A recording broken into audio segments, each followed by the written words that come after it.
आणि फुटवरचा अभाव जाणवला।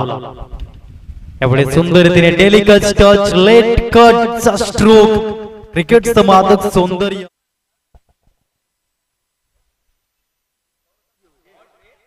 सुंदर अप्रतिम या ठिकाणी स्ट्रोक सिलेक्शन पाहायला मिळाला।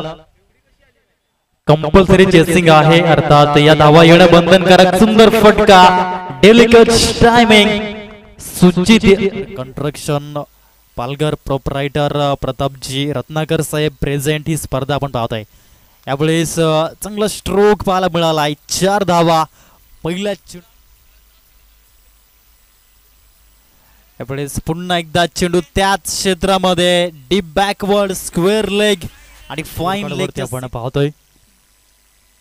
पुन्हा शुभम यावेळेस स्मॅश केलं ऑन साइडला, खडे खडे stand and deep.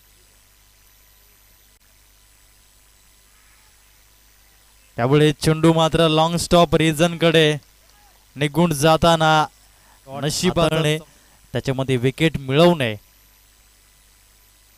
Switch hit या ठिकाणी आपण पाहतोय, क्षेत्ररक्षक या ठिकाणी पोहोचू शकणार नाहीये। नो आमंत्रित केलेले पालघर संघाला श्रीपाद सामना करेल निखिलचा।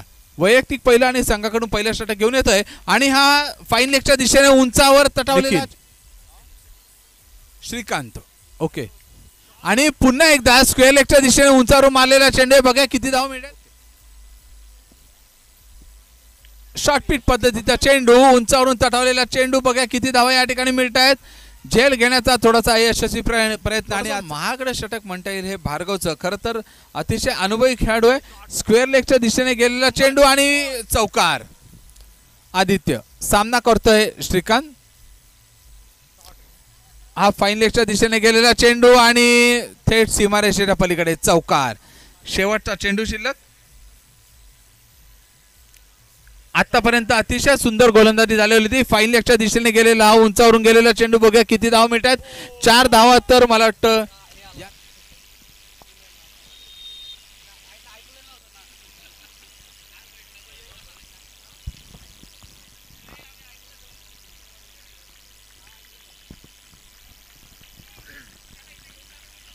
पुढील चेंडू घेऊन गोलंदाज मनोज ओव्हर द विकेट पुन्हा एकदा।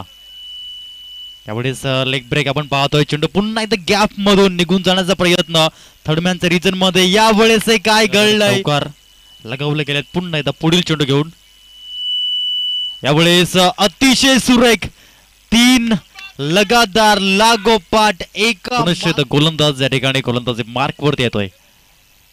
यावेळेस सुंदर रीतीने स्मॅश केलंय, सुंदर रीतीने ऑन ड्राइव्ह